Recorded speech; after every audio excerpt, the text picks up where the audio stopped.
Hey, hey, hey. Welcome to the Parlay, the grooviest podcast in the land, brought to you by Q&A Coffee, the best coffee in North America. Want to know more? Go to QandACoffee.com. That's the letter Q, the letter N, the letter A.com. Ready. I am your host, Augustus, aka the Nature Boy, and I have curated this episode to your liking. A big thank you to the loyal listeners of the Parlay, and a big thank you for listeners for the first time. Be sure to hit the like and subscribe button so that we can trend upward together.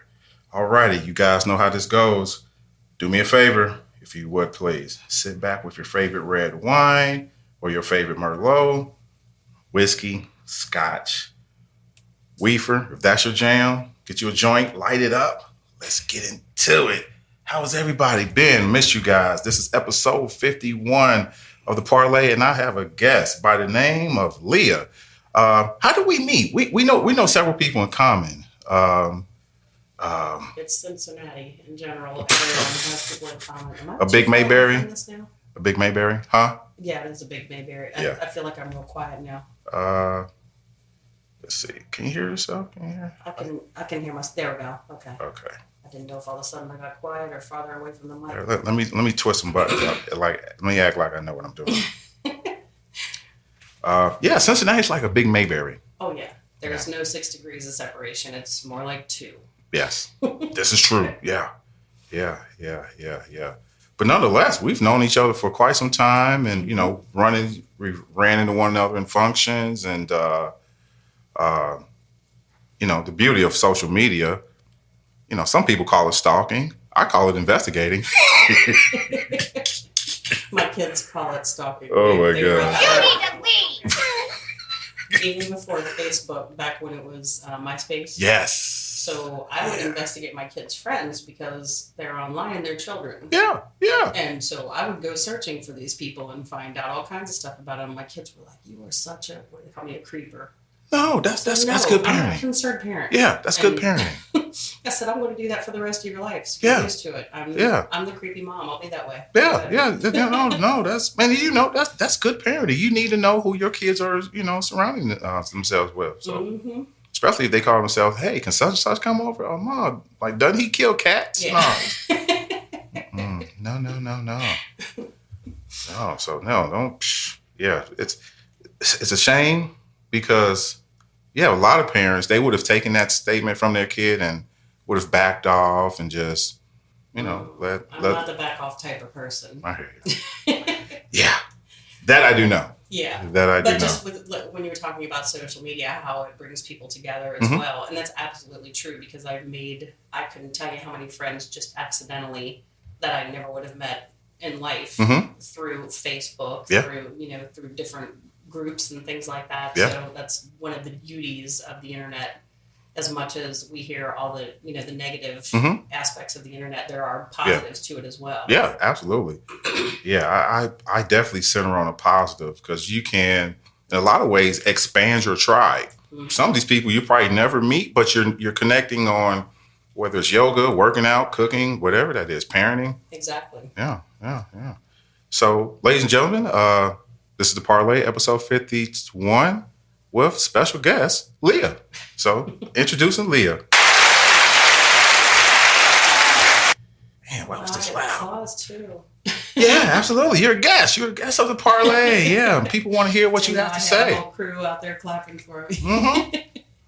Oh, I have a lot to say, but that's a normal thing. So Yeah, well, hey, that's what the Parlay is about. Have good, mature conversation. May agree, may disagree, but it's all good. yeah, exactly. It's all good. If we can agree to disagree on many topics, that's a wonderful thing. Yeah. And if you People disagree, don't have to fight. yeah. And if you disagree, get a drink and you forgot about it. Alrighty. Well, tell us about yourself. Tell the listeners about yourself. Oh, I already goodness. know, but I don't know how to put this in a nutshell because that'd be a big nutshell. I'm 55 years old. I'm from Cincinnati. I'm born and raised here. Still live here for the time being, anyway. My goal now at this point in life is to be a snowbird. So I'm trying to get out of here in the wintertime because I'm tired of the cold. These winters here are getting longer every year, it seems like. And just the lack of greenery and the lack of sunshine and warmth, I've got to go somewhere warm. Like I said, grew up here. I was a firefighter for the city of Cincinnati for 25 years. I retired a year and a half ago. Wait a minute. Hold up. Wow. that right there, that sets you apart. That sets you apart from a lot of just women. I mean, you're a firefighter for 25 years. That's freaking amazing. Well, I don't really see that as like, I kind of lived in a bubble, and I didn't realize until like toward the end of my career that it truly was a special thing. I never thought of myself as special. I never thought of myself as anything other than just I'm a hard worker and I love to work. Right. And the schedule that the firefighters had, I was like, oh man, sign me up for that. Like, who wouldn't want to work this schedule? This is awesome. Right. And it wasn't until, like I said, toward the end of my career that I realized how truly, truly gifted and lucky I've been. Because I never had anyone telling me I couldn't do anything or like that's a girl's job or that's a boy's job. I didn't grow up like that. Right. I kind of was feral. I didn't have a whole lot of adult guidance, so I didn't have anyone telling me in my ear like what I should or should not do or what's proper and improper. I just winged everything, and I still do a lot.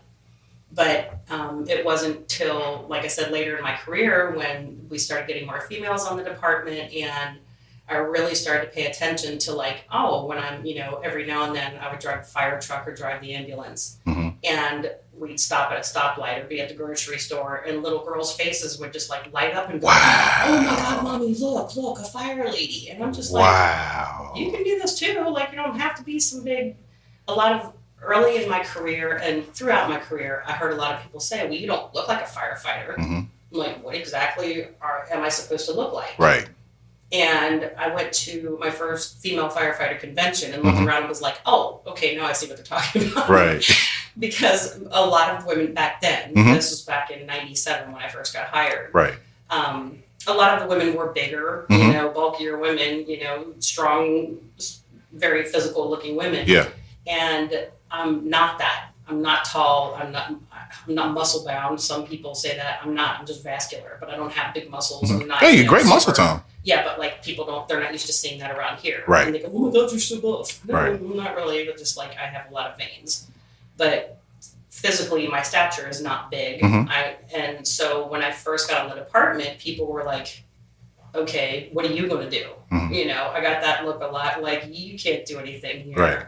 But they quickly learned, and all of us have learned over the years, that no matter what your physical or mental capacity, you've got something to offer. Right. And the things that I offer, first of all, when there's somebody in labor, men do not like to be the one to have to take a peek and see if she's crowning. Right. And, there are a lot of, you get very personal and up close and personal in very uncomfortable physical situations with people where you have to expose their body. You've got to expose women's breasts to put, leads on to take a 12 lead if they're having a heart attack. And a lot of men are very uncomfortable with those things. Right. I'm like, I'm a girl, so we call man law and girl law. Okay, right. I'll do this. That's no problem. All the little babies that are crying, give them all to me. I love the babies. Right, right. And, I'll take care of the women. I have no problem with that. I'm good with old people. So I have no problem with any of that. Plus, I'm smaller and I can fit in small spaces. Right. And I grew up climbing things and moving heavy stuff. So when it came to like we had to do, if there was a wellness check on someone and we couldn't get in their house, we'd have to climb into a window sometimes on the second floor. Right. Well, guess who fits through the window? Right. Right. So, things like that, we all have something to offer. Yeah, truly. And I've been saying this lately on the podcast. We're all connected. I don't care, I don't care the ethnicity, we're all connected. Yes. You throw that rock in the lake and the ripples, it's going to affect. Oh, yeah, absolutely. And people just take the time to lift their face out of their phone and have a conversation with the person behind them in line at the grocery. Yeah.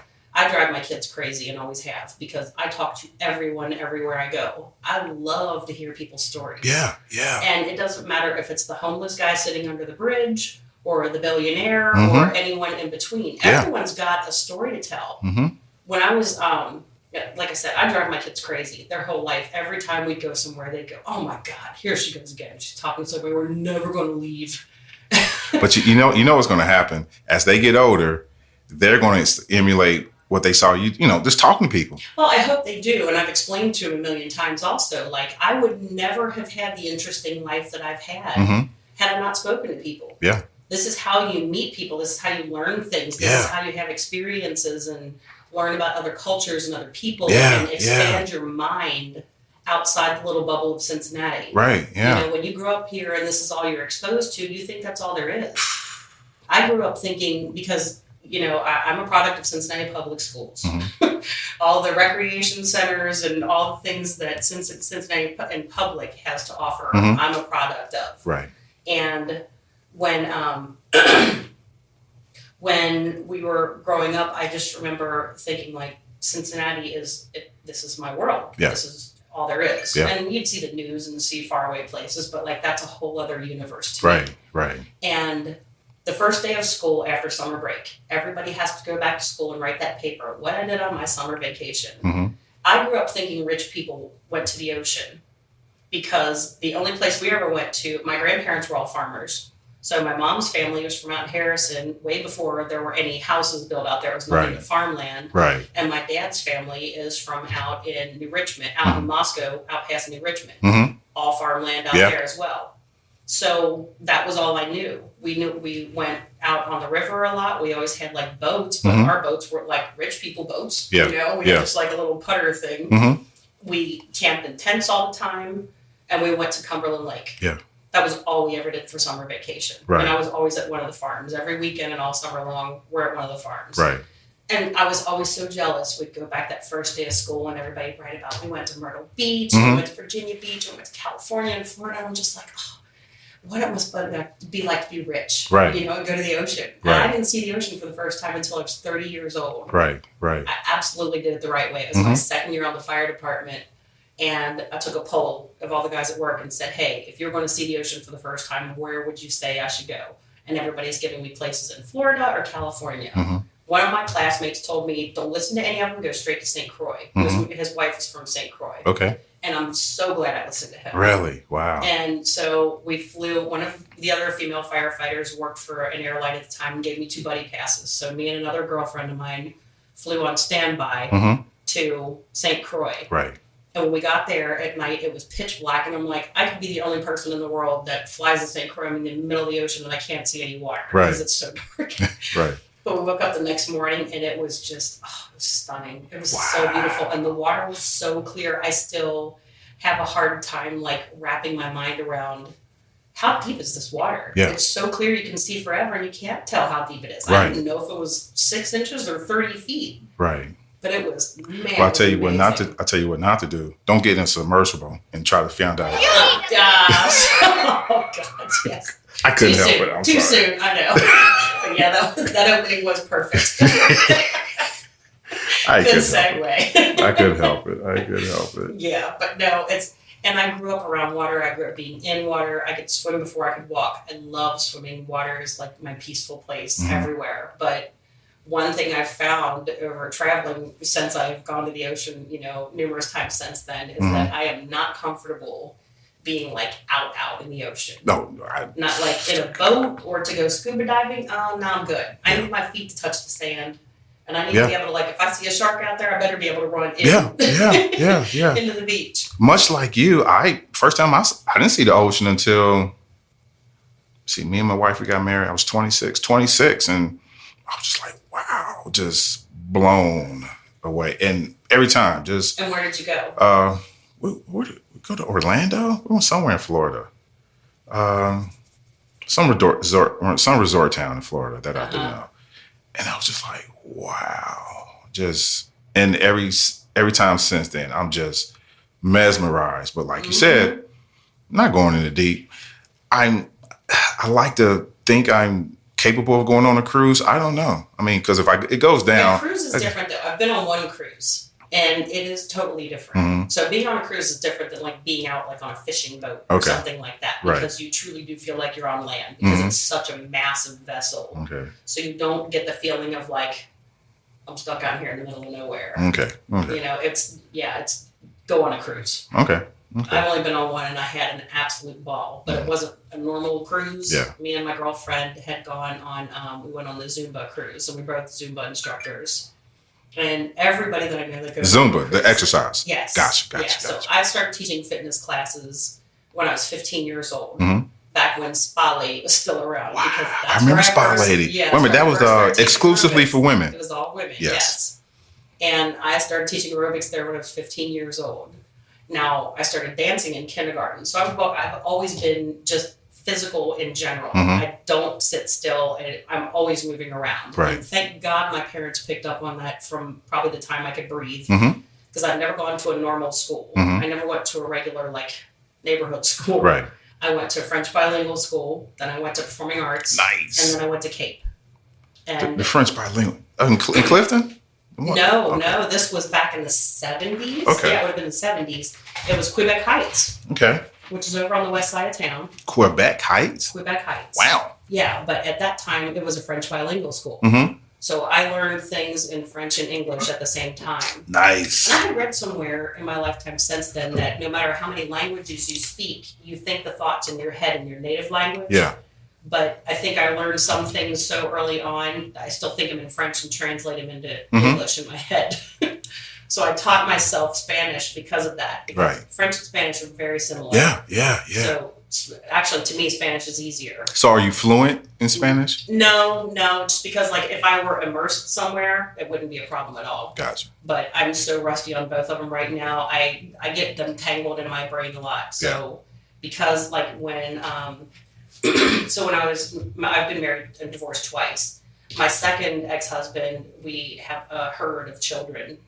And when we were first married, we danced in an Afro-Peruvian dance group. So we traveled around to a lot of Hispanic festivals at that time. Nice. So it was so easy to like slip in and out of English during that time.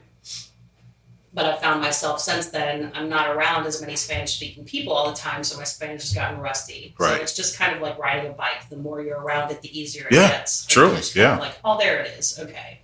It's kind of like, knocking the dust out of your brain a little bit. Right. So. Cool. Very cool. Well, with that said, let's talk about Q&A Coffee. Q&A Coffee provides essential cognitive benefits to the customer, and most superior tasting coffee are mutually inclusive. Want to know more? Go to QandAcoffee.com. That's Q, the letter Q, the letter N, the letter A.com. Think above the rim. You ever think you'll go back to retaking French, just refreshing that, and Spanish? Taking a class, no. Being in the culture, absolutely. Oh, absolutely. Well, if you be in the culture, then you got to learn. Eventually, you're going to have to learn the language, I would think. But if you already know enough of it as like a base, Just get by. it's easy Yeah. to absorb. Yeah. And so I see a lot of people, because I am not against being an expat. At this point in my life, I would love to move to another country at least part of the year. I feel you on that. Yeah. And, that's for numerous reasons. Oh, yeah. But one of the things that I see people doing, though, I'm always like researching the top 10 places for retirees and the best places that, get the best bang for your buck and things like that. And one of the things that I see where there are a lot of expat communities is that people will Americans move to, say, Dominican Republic, and there's a bunch of expats there, but they hang around each other and they don't speak Spanish. And that makes me sad. That breaks my heart. Like you're kind of like infiltrating another country, and you're infiltrating their culture just by like not, when in Rome, you do as the Romans do. Right. And a lot of people I see not doing that. And I understand because it's a comfort thing. Any group of people that moves from one place to another that's completely foreign, you want to stick with what's comfortable. Right. But also at the same time, you should. Yeah, you got to learn the ways of the culture. Spread your wings and, expand your boundaries. So learn more about the place that you've moved to, because I would hate to think that I would move to a place and try to take over. Right. And as opposed to trying to it's the word I'm trying to think of. It's on the tip of my brain, but basically like try to fit in. Yeah. Again, ingratiate yourself to the way, to the environment. Yeah. I get it. I get it. So, with that said, let's see. Was it your goal to retire as a fireman?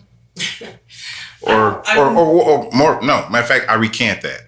What led you to go down that path? Oh my goodness. Because let me tell you, I've thought about it, and I had to do some soul searching, and then I don't even like hot weather. Uh-huh. So the thought of going to a burning building, I said, man, I'd be a liability.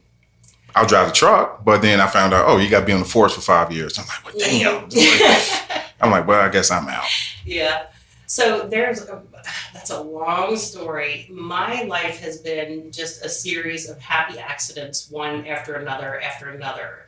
None of this has been by any grand design or any grand plan. Because that's what life is. That's what life is sometimes. I know, but that's the beauty of it. It's like if you don't have a plan, and I think that's what a lot of people get stuck in that frame of mind that like, is that? It's my freaking phone. Oh, okay. Somebody leave me a voicemail. It sounded like it was outside. Right.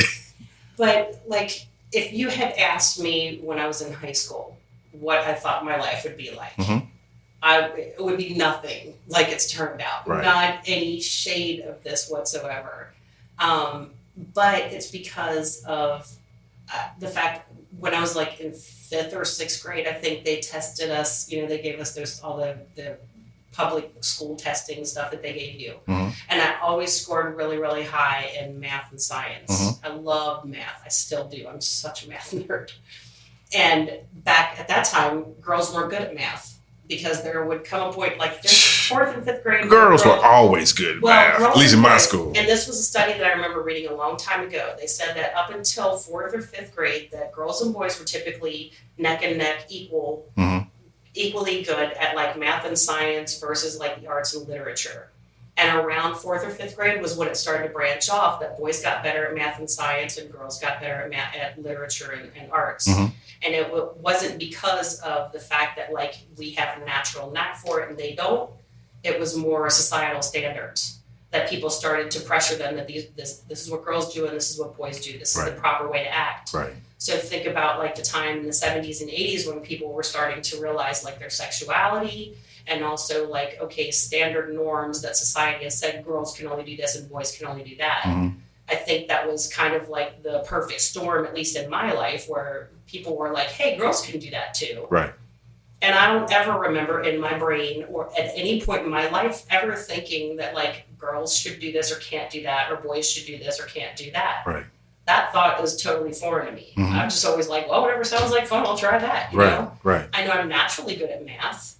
And so after we took those tests, though, at that time was when they were really starting to have a big push for more females in male-dominated fields. And so they started telling me, you could go into engineering. You could absolutely go into engineering. You're good at building things. I love Legos. I'm ate up with Legos. Right. So, like, I like building things. I have a mathematical mind. I love, like, disassembling things and putting them back together, taking things apart and seeing how they work. Like, give me a screwdriver and I will take apart an entire room. Right. So they just kind of, like, started pushing me, you should be an engineer. You should be an engineer. And to the point where I was like, okay, I'm just going to be an engineer. But nobody ever asked me what I liked to do. Wow. I wasn't particularly talented at anything. Right. I was the dorky, weird girl. I was not a pretty girl growing up. I was the middle kid at that time. My parents were still married. So it was me, my brother, and my sister. I have an older brother and a younger sister. My older brother is like the golden boy. He's a gifted artist. He's an extremely talented soccer player. He's super smart.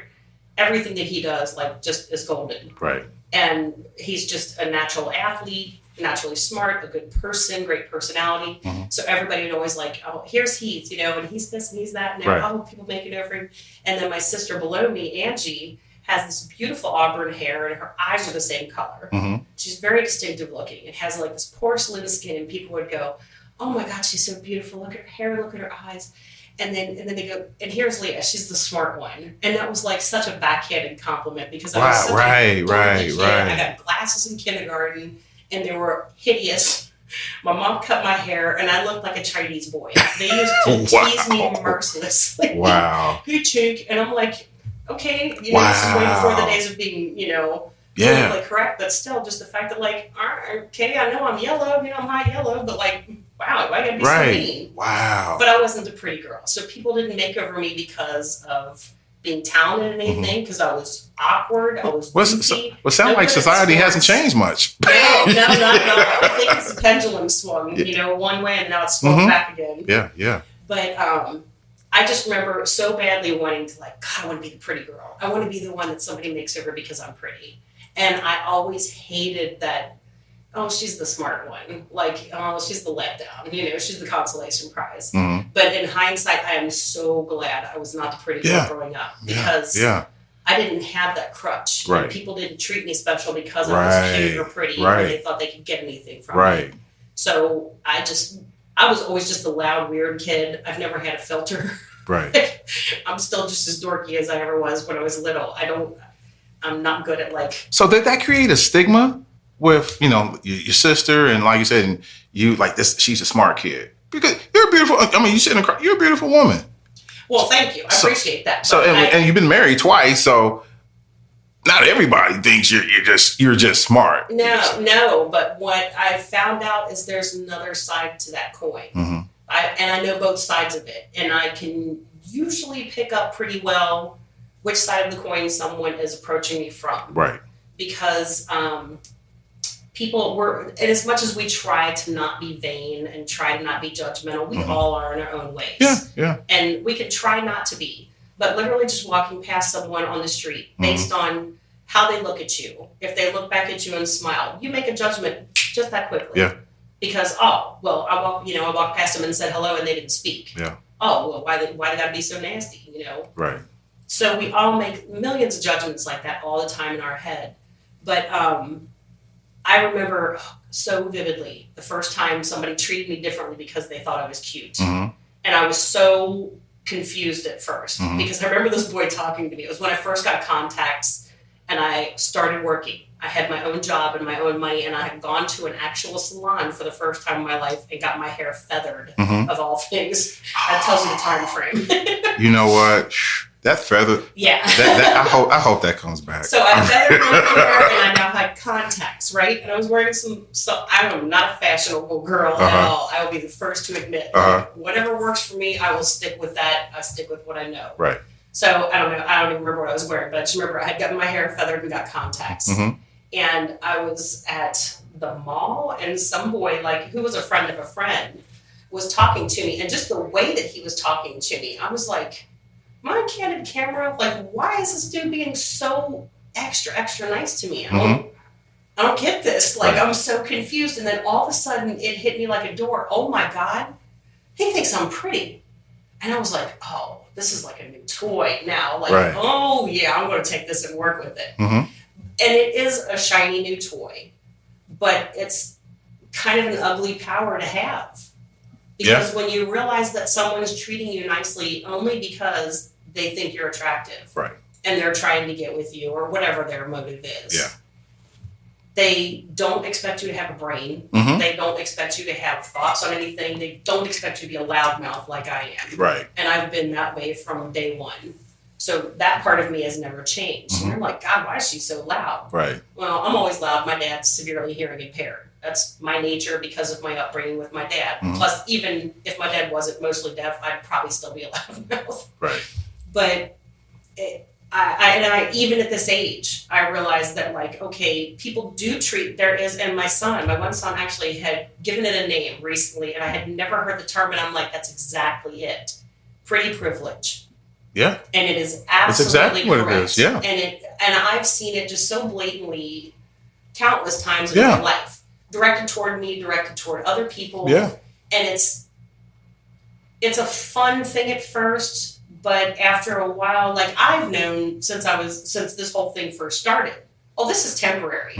This is a toy, this is like a pass that somebody gave you, but they're going to pull away. Yeah. Because I'm not going to stay pretty forever. Yeah. We're not going to stay young forever. So I realize, hopefully, knock on wood, I'll be here until I'm old. I plan on being here till I'm 100 years old. Right.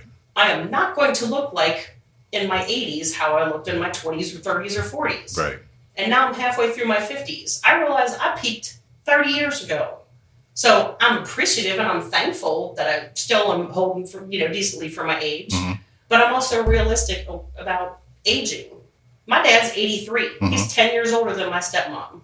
And people think they're the same age. Wow. I'm blessed and thankful that I have really good genetics to begin that with. helps. Yeah. Plus, I work hard too. Yeah. So it's not all by accident, but like I can't dictate how I'm going to look in 10 years from now. But Right. I'm going to fight it, kicking and screaming. Right. Right. I'm not just going to go, okay, well, I give up. No, I'll never stop moving around, and I'll never stop exercising and being as active as I can because I love doing this. Right. But I'm also very realistic about the fact that I'm not going to be pretty forever. And it's, this door is slowly closing over time. Yeah. And I realize that I look in the mirror now. We all get there. Yeah, We all get I there. wake up in the morning and look in the mirror and go, oh my God, where'd that old hag come from? Right. I mean, it's not disgusting, but like it's a slap to your ego. You're recognizing. Yeah, it's just Yeah, it's a slap to your ego when you used to Yeah. fall out of bed cute in your 20s. Yeah. Yeah. And I have no problem with that. But being out here dating at this age, and I hear a lot of people saying, "Oh, you should date a younger guy. You should date a younger guy." Wait. We gonna get there. We gonna get there. We are going to get there. Ladies and gentlemen, this is the Parlay, episode 51, with special guest Leah doing what we do on the Parlay. So we're going to get to dating. So you hit my radar when it was you, Jermaine, and the nurse. Mm-hmm. Yes. And Jamie. Yes. You guys would go to Nippert Stadium. Yep. And correct me if I'm wrong, run all the stairs. Yes. Let me just say, first of all, I was impressed. Not only that, this was 3 women. And I'm just like, wow. And I had knew Jermaine from the gym, I remember, she'd be in the corner work, I'd be over here, in passing. Mm-hmm. But to see 3 women, and you guys were getting, and I could get it. And this was pre-pandemic. Mm-hmm. And I even threw out the invitation. I'm so glad I didn't get. You should meet us at 9:00. I was petrified. No, and see that's I'm like, because I'm a weightlifter. I'm like, I had my running days, but now I'm just like, man. okay. I'll run half a That's where mile. you got it wrong, because I am not a runner. I do not run, and if you ever see me running, you better get the high step. Okay. So it's not running, but it's the pursuit, that pursuit of just just hitting all those stairs. Now I could do that in the fall. Yeah. This weather, I'm less likely inclined. Oh, see, I love this kind of weather. The hotter the better, as long as I'm not in the direct sun. Mm-hmm. But if it's 90 degrees out there, I love doing steps because, I feel like I've cheated, and that's something that I've had to reconcile with my own ego. Mm-hmm. Is that I'm not in the same shape that I used to be even 5 years ago or 10 years ago. Because we all change throughout our lives. Yeah. So your fitness level varies day to day, let alone week to week, month to month, year to year. And that wear and tear, the bill comes due. Oh, it really does. Yeah. And in the most unexpected ways sometimes. Because I'll tell you, I know exactly how I did this. And one of the only injuries I've ever had was the smallest movement. Mm-hmm. And I was so annoyed because it was right when I was probably darn near my peak in terms of my physical stature. Mm-hmm. But I love doing different things. I don't do the same thing over and over and over all the time. Right. I get bored. I've got ADHD in the worst way. And so I have to constantly change things up. I'm not one that keeps a stringent notebook of all my workouts and exactly how much I lifted and how many reps I did. Right. And I know that works for some people. Right. Everybody needs to find the thing. I used to do that. I don't do that anymore. Matter of fact, I'm more like you now. I have to do different things. Yeah. I'm just like a big toddler because whatever sounds like fun. That's what keeps you young. That's what keeps you young. Yeah, and it keeps me mobile too. That's what I love. Yeah. My biggest fear in life is losing my mobility. I love being able to squat down and get underneath of the sofa. Think about it. And vacuum. Think about it. You see a baby, Yeah. 8 months, 9 months. They're crawling. They're on the ground. We as adults, we don't do that anymore. We stopped doing that in first grade. In kindergarten, when they tell you sit in your seat. Yeah. Sit in your seat. That's why if it were up to me, I'd have no furniture in my house. Yeah. I'm always sitting on the Yeah. floor. I love to stretch. Yeah. And I've been so fortunate to have the teachers that I had at a really young Mm-hmm. age. That I remember my 4th grade ballet teacher. I hated that woman with a vengeance. Mm-hmm. I still do things to this day that she taught me. Right. And now I see why. Yeah. I see the method to the madness. Yeah. You know, back then you just think, oh, she's just being mean. Yeah. No, she actually gave me like priceless information. But one of the things, and it's funny because people are always like, what kind of workouts do you do? What should I do? I can't tell you what works for you. I only know what works for me. Right. And you're not me. And those people kill me. But they know good and doggone well. They're not. But there are a lot of people, though, that truly do want that information. But the problem is, I don't know. And experts don't know either. They can tell you what they are aware of. Mm-hmm.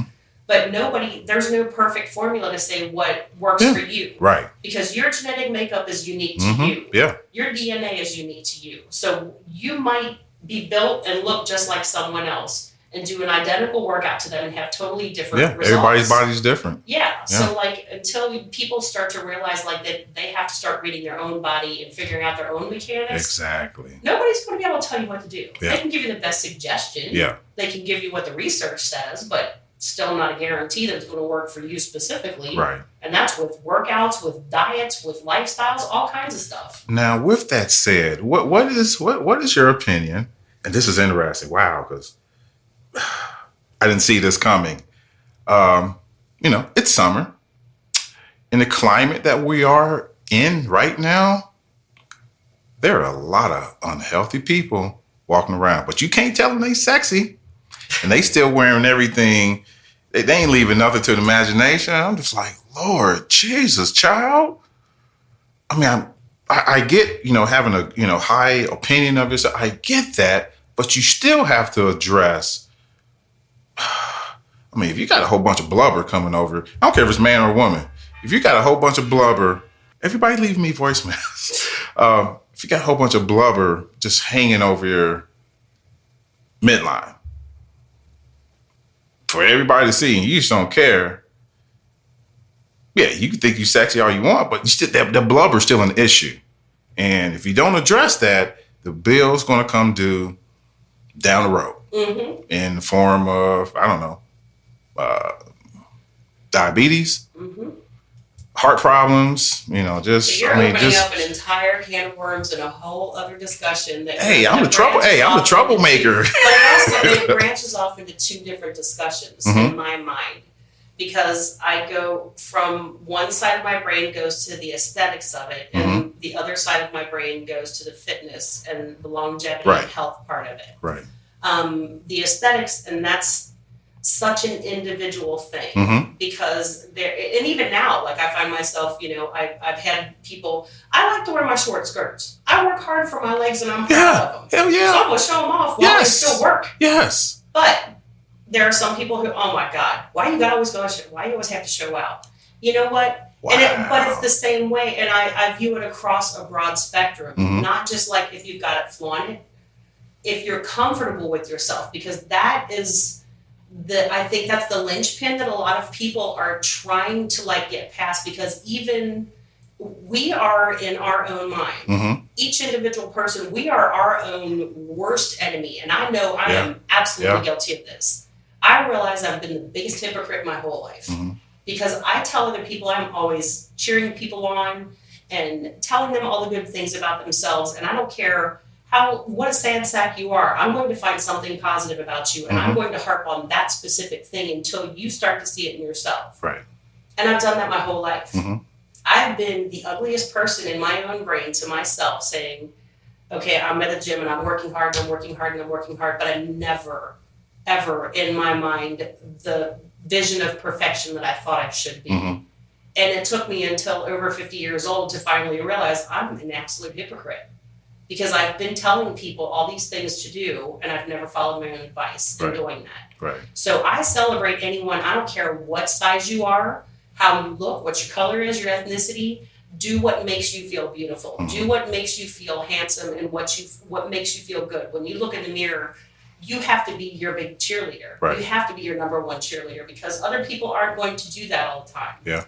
And it breaks my heart to see so many people walking around beating themselves up, and you can see it on their outside as well. Yeah. That Truly. kills me. Truly. Yeah. And so having, like, I remember when I got pregnant with my first daughter, I was terrified. I'm like, oh my God, I'm having a girl.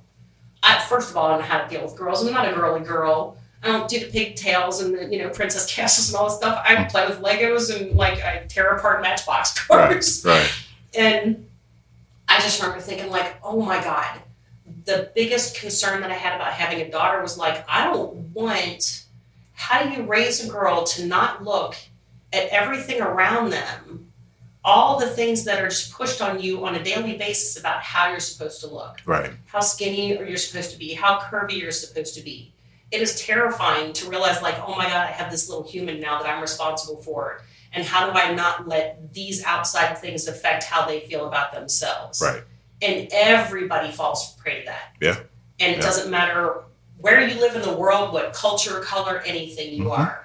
We all have got something that we're insecure about. And I'm so proud and so glad that all of my daughters, no matter what size they are, no matter what color they are, no matter how their hair looks, my daughters are happy with how they look. Right. And that to me is, like, the biggest success as a parent. Right. Because I don't ever want them comparing themselves to everyone else. And that's so hard to do. Yeah. And I still do it to myself. And I have to catch myself and go, I'm not them. They're not me. Yeah. I can't be every, there's a million visions of beauty in the world. Truly. And I can't encompass all those. Right. I can't be short and tall at the same time and light and dark at the same time and big and small. Like, it's such an unrealistic standard. And so that to me is, like, the physical side of what you were saying. So I'm like, anybody who's big and wants to be big and flaunt it, and if you're healthy, do that. Right. Be you. Yeah. Now, personally, I don't care to see the crack of somebody's ass hanging out. Like, that's just me. But I understand some people, that's what it takes to make them feel better about themselves. But, like, there are certain things there, I think there's, like, a tipping point, where it's like, okay, you've just gone from being, like, okay, self-celebratory to now you're just being obscene and obnoxious. But it's not I haven't got time for this Mickey Mouse bullshit. That's what goes through my mind. Like you said, like, you do realize the crack. Some of these people, I just think some of these people just don't care. They want people to see the crack of their ass. I'm just like, wow. You're talking generations deep now as well, because I kind of, like, when I see a grown man walking around with his pants hanging down, it bothers me, but I'm not going to stop and educate him. I remember when that started when I was in high school, junior high, and it all started with the, what was it, the one rapper, he's an actor now. Marky Mark. Yeah. Remember them? Yeah. Remember with the Calvin Klein? Yeah. Their waistband. Sure did. Yeah. That was where it started. From what I recall, everybody wanted to show off they were wearing Calvin Klein underwear. And they could afford that. Right. We were poor. I didn't have brand name stuff, and I just thought, like, well, that's stupid. Because I'm, like, trying to save my money to buy a pair of Adidas was, like, my main goal in life. I wanted to be like everybody else in my high school wear Adidas. Right. I couldn't afford them. So we wore the buddies. Right. Until I got a job and started buying my own stuff.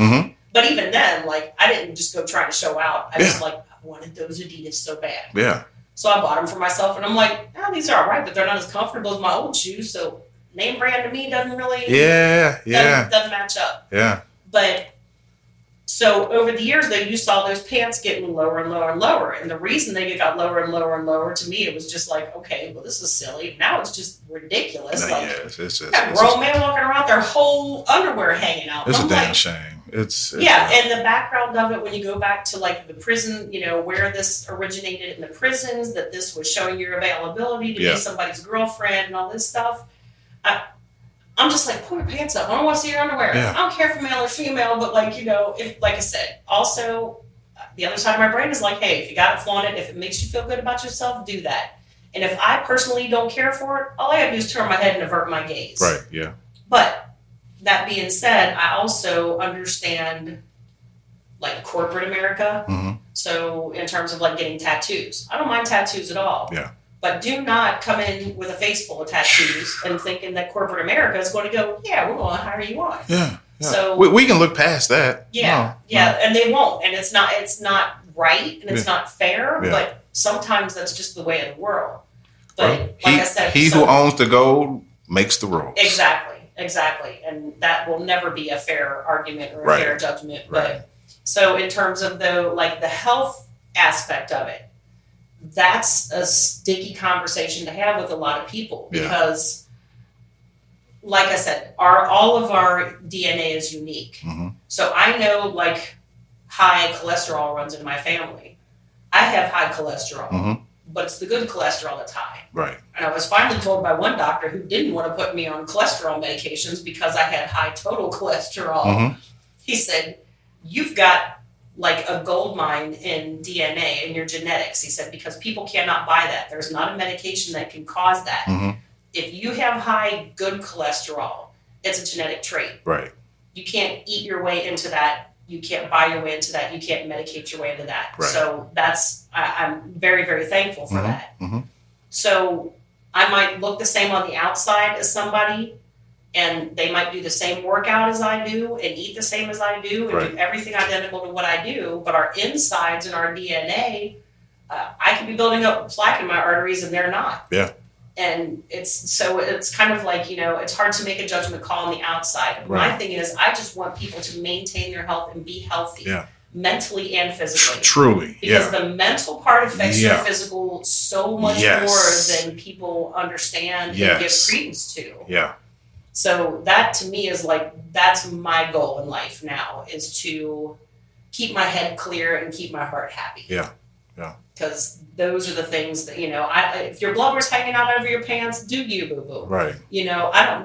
If it doesn't turn me on, it doesn't turn me on. And everyone is not everyone's cup of tea. Yeah. So, but I promise you, and this is one thing that like, being on the internet and just being nosy, and I love to research things, and Mhm. I will go down a rabbit hole of like all kinds of weird and bizarre things, and I will find things out because I want to be able to encourage people, and like I said, find something positive. But it didn't. I like, okay, here's a perfect example: a foot fetish, right? Foot fetish is the most common fetish across the board that men have. I am fascinated with like what causes that in your brain. Right. What's the parallel? Because I'm a guy and I really don't get it. I'm just like, well, and some people do, and some people are completely repulsed by feet. Like my daughter, oh my God, she's grossed out by them. And I'm like, you have them yourself. And she said, yeah, I don't even like looking at my own feet. right. But the whole fetish thing to me is fascinating because like, why is this such a common fetish? Mm-hmm. And when you're in high school, everybody's like, oh my God, that's so weird. He's such a freak. Right. Well, my first marriage, that man had a huge foot fetish. And I was like, whatever. Okay, Right. it ain't gonna hurt me any. I don't care. It doesn't really do anything for me. But let me tell you, the foot massages I got for hours on end, oh my God. I couldn't pay for it now. Wow. Like, there's an upside to a lot of the things that Absolutely. people, when you're really young and you're very judgmental because of the way you're raised and taught to believe in religion, your upbringing and your culture and everything around you. Right. Forms all these thoughts in your head. So we're real judgmental. And I'm glad that like I've grown not past that or beyond it, but like I challenge those beliefs and I challenge myself to like, okay, why is it that I think this about this thing? I want to know why, and maybe I'm wrong because I'm wrong about a lot of stuff. Yeah. Now, when I was Go 18, deeper than what you've been, Man, when I was told. 18, you couldn't tell me anything. I graduated valedictorian in my high school class, and I thought I was freaking genius. You couldn't tell me anything. This life will humble you. That's This life in so will many ways, and humble you. I still apologize to my parents and my friends. I am so sorry because I get dumber by the day. When I realize the vast knowledge of things I don't know and was completely mistaken about, like even with my kids. I have one son left at home right now, and he's about to move out, but he's 21. And I was getting really aggravated with him, and I'm bad about speaking my mind when I'm upset. I don't like to ask for help. I don't like to be in negative energy around anyone. So if I'm in a bad mood, if I'm sad, if I'm upset, whatever, I stay to myself. Right. I'm not going to unload that energy on anyone else because I don't like how that feels. Right. So I was really upset with my son because I'm working my tail off around the house, stripping the hardwood floors and like sanding the walls, and he's just walking by me like, hey, how's it going? How's it going? Never once bothered to say like, hey, you need some help? And I'm just steaming in my head like, I can't believe he's just watching me do all this. Right. And then it finally occurred to me like, you know what? He's a product of his environment, and it's my own fault because I created this. And so I had to sit him down and explain to him, listen, I understand. I don't want to have this conversation with you when I'm upset because I don't want you to feel like I'm pointing the finger and accusing you Right. and, telling you that you're a bad person or anything. I said, but I have to realize and look back and go, I'm the one who raised you. You are the person that you are. You're a product of my actions. Mm-hmm. And something that I initially thought I prided myself on, I had to take back and go, my bad, I was wrong. I was totally mistaken. Right. And I've told all my kids, like, I'm so sorry. Because... And kudos to you for being aware of that and apologize. Because I've had to, me and my kids, we've had some talks, and I was like, forgive me for what I thought I knew, which wasn't accurate. Yeah. And I did these things with the best of intentions. Yeah. Because my goal as a mom and as a single mom for a long time was to show my kids, and especially my daughters, you better take care of yourself. You have to have the capability to take care of yourself. Do not expect somebody to come and rescue you, because it's not going to happen. It's not realistic. If it does happen, wonderful. But don't ever plan on that. Right. And don't ever think that in your head. Right. So that's always been, I might give 90% of myself to somebody, but that last 10%, you best believe I'm always going to hold back, because I have to be able to take care of myself. All right. Okay, go ahead. With that said, let's see. Let's going to talk about our partner of the Parlay podcast, Midwest Mobile Cigars. Midwest Mobile Cigars is a local business that caters to the premium cigar novice, even the aficionados. The company continues to grow with services and experiences that customers have grown to love. Midwest Mobile Cigars will always provide the services and needs that customers desire. Want to know more? Go to mmclounge.com.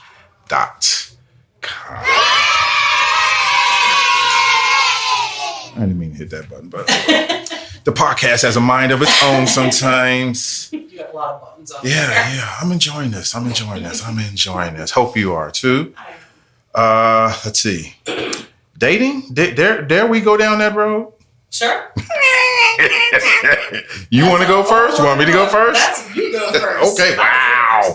Hey, I'm just a host. Okay. Dating. I tell you what. I tell you what's been. So, what has dawned on me, and I'm sure the same is for you. A lot of people.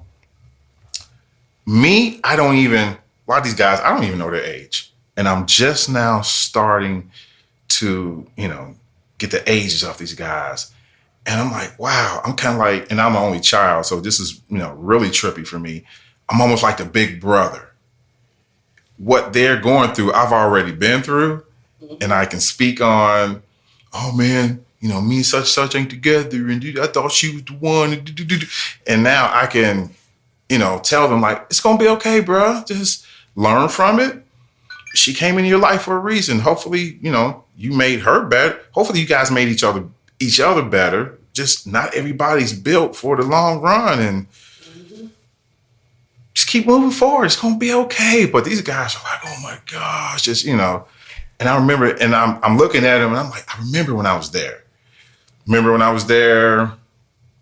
Post-divorce, because, when you go through a divorce, you're almost in survivor mode. Like, somebody save me. I just want to be recognized again. I'm a great person. So did you think that when you got married, did you think like, oh, we're going to grow old together? Yeah. We're going to be together forever? You know what? Wait a minute. Let me pause on that. And the reason why I'm pausing is because, now don't get me wrong, I loved my ex. I was in love with her, but more importantly, she was pregnant with my daughter, and I wanted to be there for my kid. Mm-hmm. And she had two kids prior to which, looking back, Get to the chopper! I broke my own fucking rule back in the day. Mm-hmm. I said I would never date a woman with kids. And what the fuck did I do? I should have. Get to the chopper! But nonetheless, I loved her for who she was. And there are some experiences that the universe, God, saw forth that she was to be with me. Mm-hmm. Can't change that. I wouldn't change it. But did I think we'd grow old together? I think that was the goal. I think that people like That was the goal. I think a lot of times though, like especially when you're young and you think you're in love and this is the person forever, like you have these visions in your head. And I'm big now on like visualizing things. Mm-hmm. And I didn't realize how much I've done it throughout my life. Mm-hmm. I don't do it on a frequent occasion, but the times that I have are the things that like I can see in my mind's eye. When I close my eyes, there are certain moments and certain things that I can picture very vividly in my mind, whether it's something that's already happened or something I'm visualizing in the future. But I think a lot of people think in their mind, I'm going to grow old with this person. Right. I'm in love with them and da-da-da, and you're, 16, 18, 25 years old. And that's whatever. fueled by emotion. Just Yeah. And now, is it doable? Possibly, but there has to be dialogue, and there has to be. I never had those thoughts in my head. I've never once ever in my mind thought, oh, yeah, I can see myself growing old with this person. But like, Right. I just don't have a lot of forward thought. Right. I fly by the seat of my pants most of my life. Yeah. And that's been my MO. Right.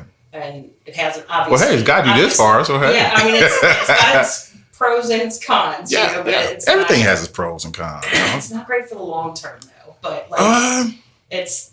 Yeah, but it'll get you to a things certain don't take me point. by to a certain extent, though. That's why when something bad happens, it doesn't really take me completely out. Right. Because like, okay, well, I knew something bad was going to happen, so I guess this is it. Mm-hmm. So let's figure it out. Because the two guarantees in life, the only guarantees and promises, are change and death. Yeah. And we are never going to escape those. But Yeah. a lot of people, the change part, I think people choose to ignore Mm-hmm. because they think, okay, we're married now, we're going to last forever. Right. That's when the hard work starts. Yeah, and no nobody doubt. tells us that when No we're doubt. young. No So doubt. that's one thing I am very, very Yeah. open with my kids about. Like, don't think that this is all sunshine. Yeah, marriage is and not roses. the finish It's line. hard work. Yeah, marriage is not the finish line. Marriage is That's just okay. the Boom. beginning. Now the rubber Here's really the needs to start. pay. Yeah. Now the hard part is staying. Yeah, together. because during the whole dating phase, you kind of need P's and Q's, and the longer it goes on, you kind of the real you starts to come to the surface, and then both people have to analyze and ask themselves, "Do I want to be with this person?" And somebody has to be brave, whether it's yes or no, Yeah. and you go from there. But And I think we're totally unrealistic about our expectations, and we don't really follow that path of questioning in advance, Mhm. where we should ask ourselves even before discussing marriage. Mhm. Am I going to be able to be with you when the sex falls off? Am I going to be interested in hanging out with you when there's nothing physical left? If there's not, right, what happens if there's some kind of an awful accident and one of us is paralyzed? Am Right. I going to be happy to wake up every day and push you around in your wheelchair right, when and that's the real talk right there. Yeah, like when we get old and saggy and gray, because this muscle is not going to stay here for life. Yeah, This face is not going to look like this for life. My Yeah. hair is going to gray or fall out. We're going to gain and lose weight. We're going to gain and lose muscle. Mhm. Are you still going to look at me when I'm 80 and go, damn, baby, you still fine?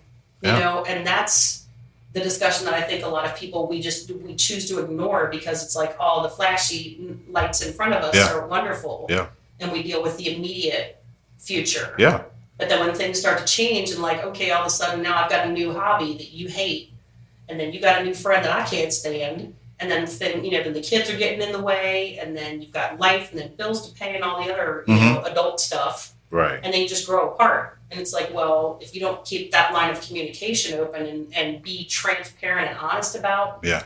that communication, I think it's a bad outcome. Yeah. Just across the board. yeah.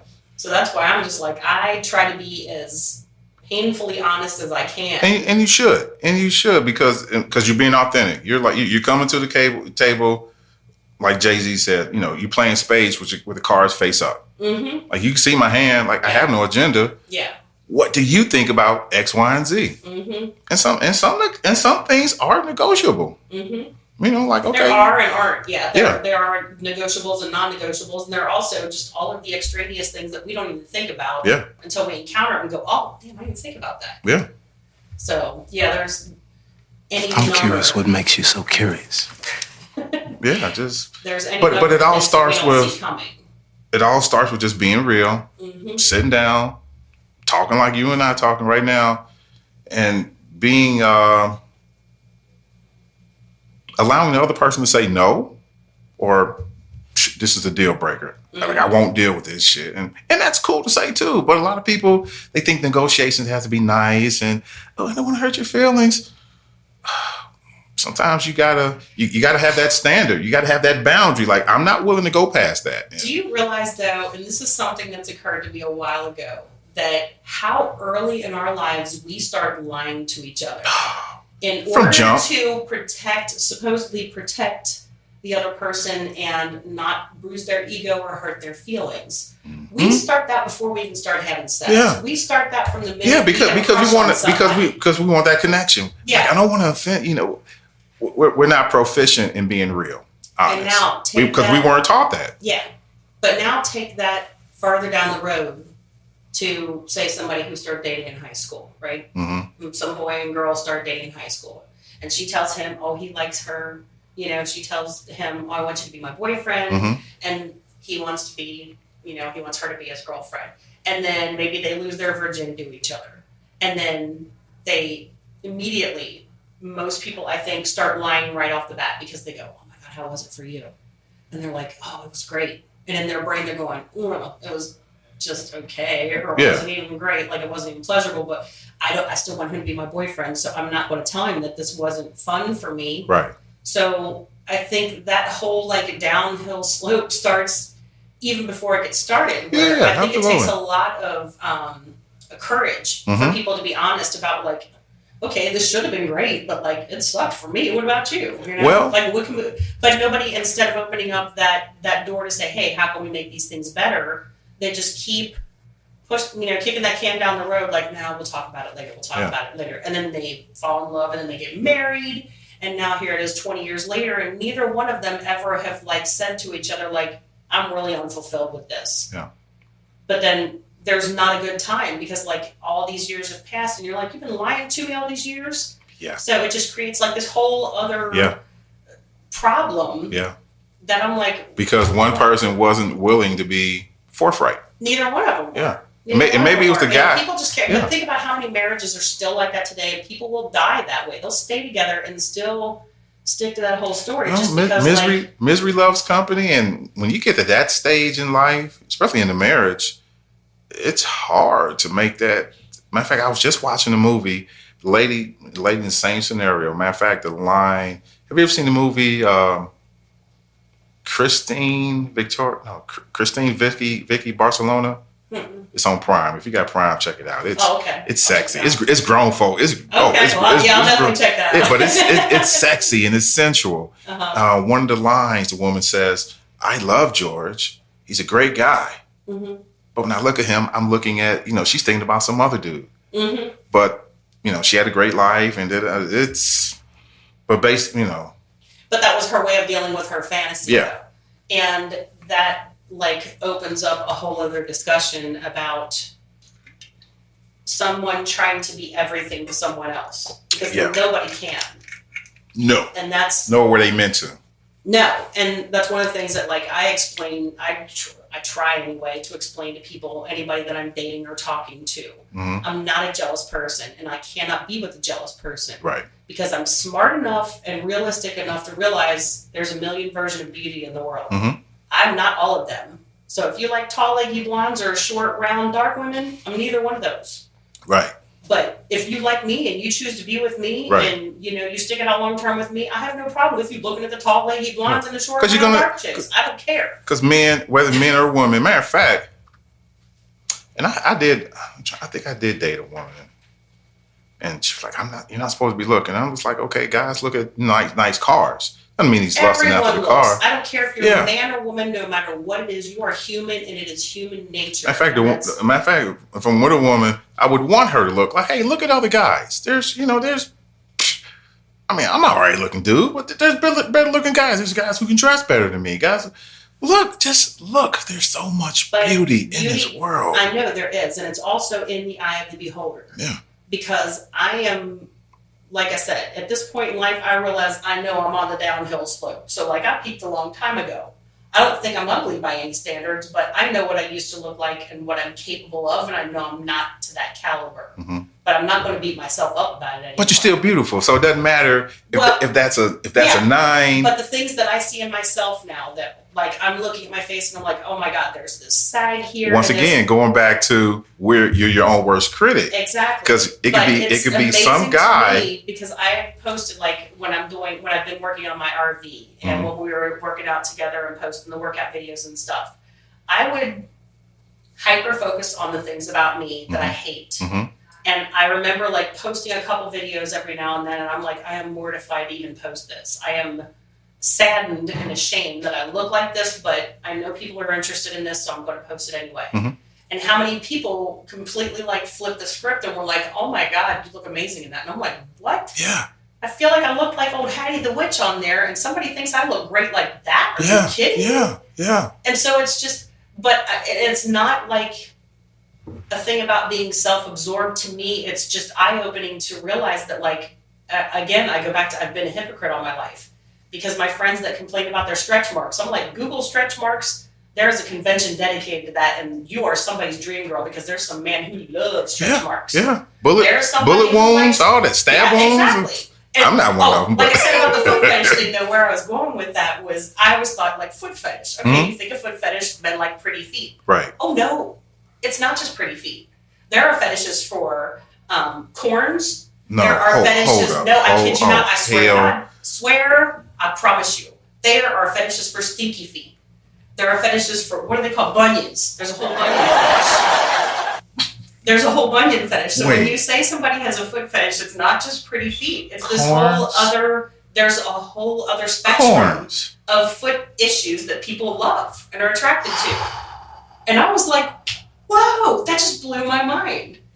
Because you think of like your version of pretty feet and my version of pretty feet. But somebody else is attracted to something completely, you're like, what the hell? Really? Like, hell no.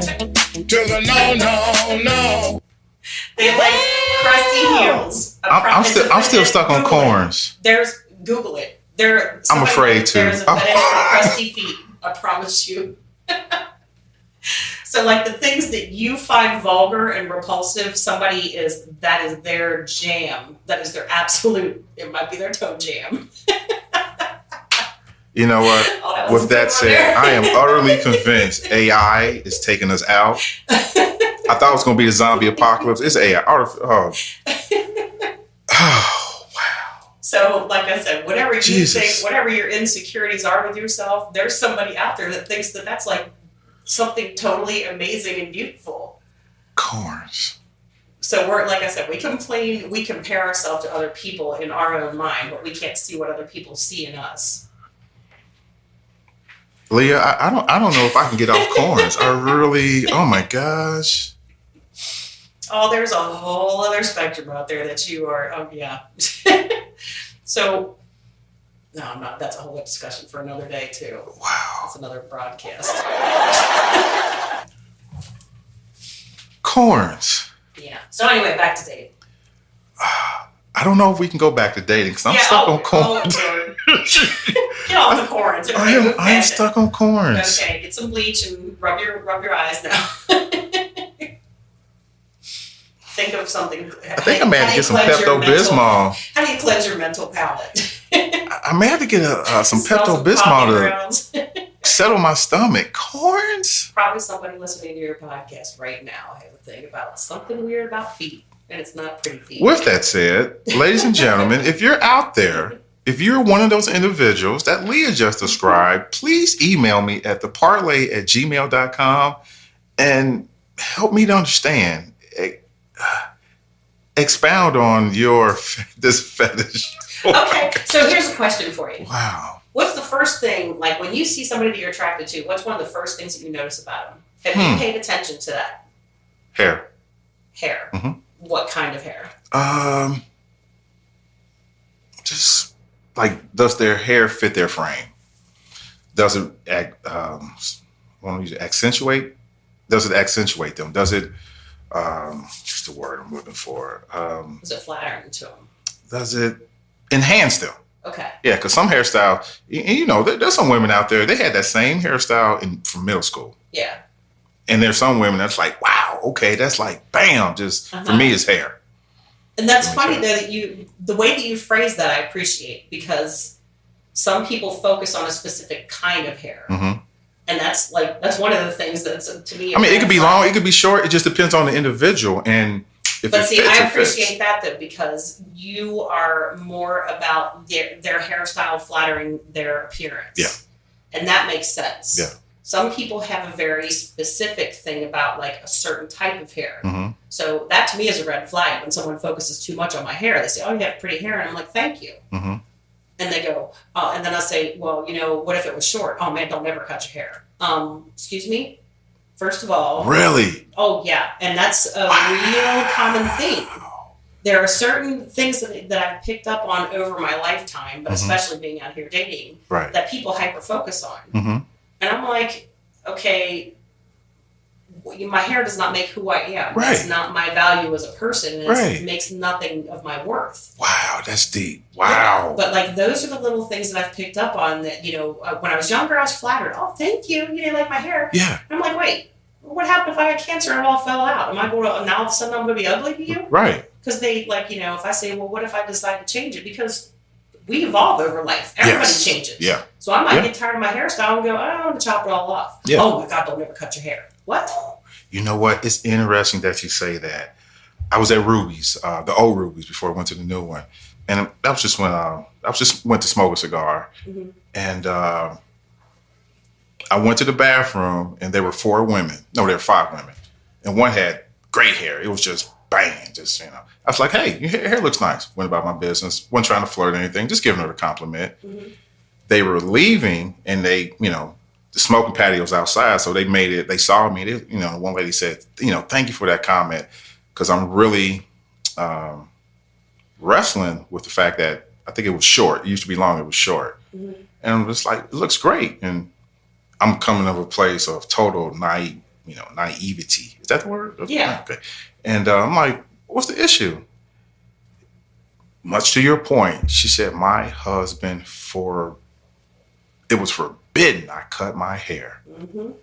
And Leah, I almost dropped my this when I was drinking, I almost dropped my cigar. And I was like, "What?" And her girlfriends, and they were like, I got the sense they were like her sisters, their friends / sisters.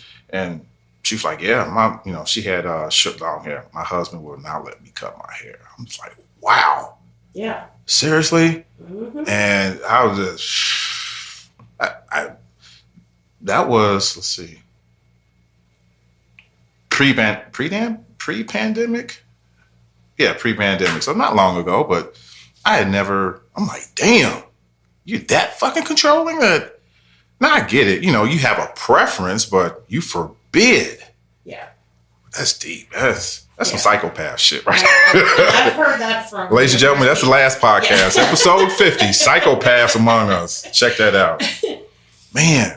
Yeah, but there's so much dysfunction within relationships in general, and And you know what? those When things people those don't red speak out flags, loud. Yeah. we either spot them and address them, or we blow through them, keep going, and you can't say you didn't know. Well, and that's one of the things that I've realized in hindsight that I have fallen prey to is I have to look at. I don't blame other people for my misfortune. Mm-hmm. I don't blame my ex-husband for the failure of our marriage, Mhm. because I have to look at my history. I completely blame my ex-wife. Okay. No, but I mean, no, and it doesn't matter. I don't care who you are.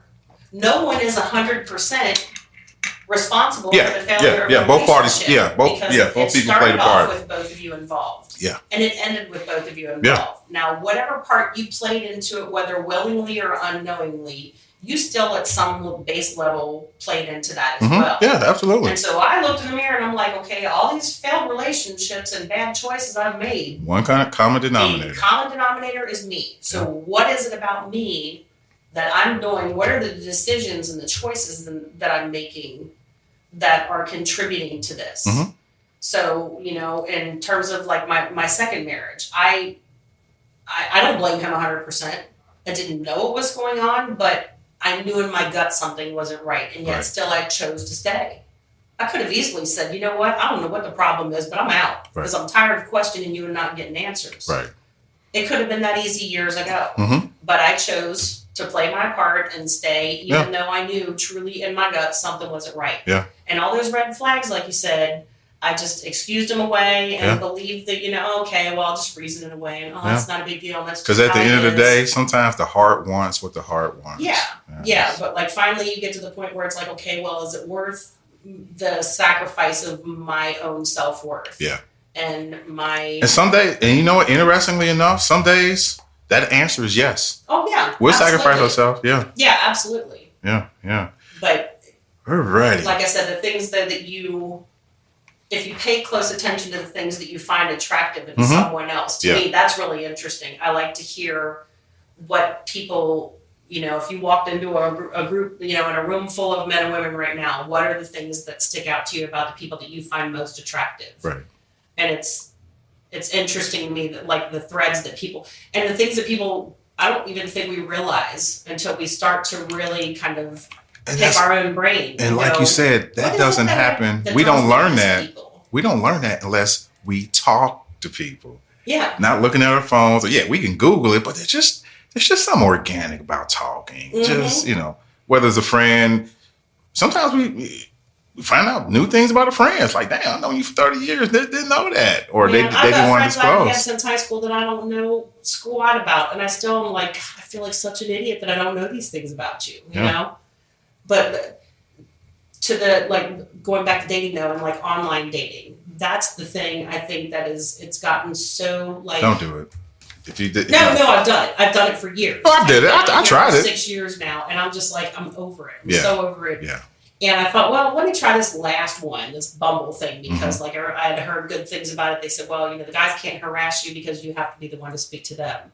But I think it's just like, it feels like such a hamster wheel. It is. To be on the same, and I try not to like make the judgment of like dating everyone in my age group right now based on dating websites, because I realize not everybody who's dating at my age is on a dating website. Right. A lot of people are very, suspicious of it and things like that. And there are good and bad parts to it as well. Right. But it's so difficult to, like you said, make a connection when you don't have a conversation. Yeah. Just having eye-to-eye contact or even having a discussion on the phone. Yeah, or see that, to see their mouth form as the words are coming out. Just you can't replicate that. Yeah, and even just having a conversation on the phone is still not the same as having a face-to-face conversation because you can.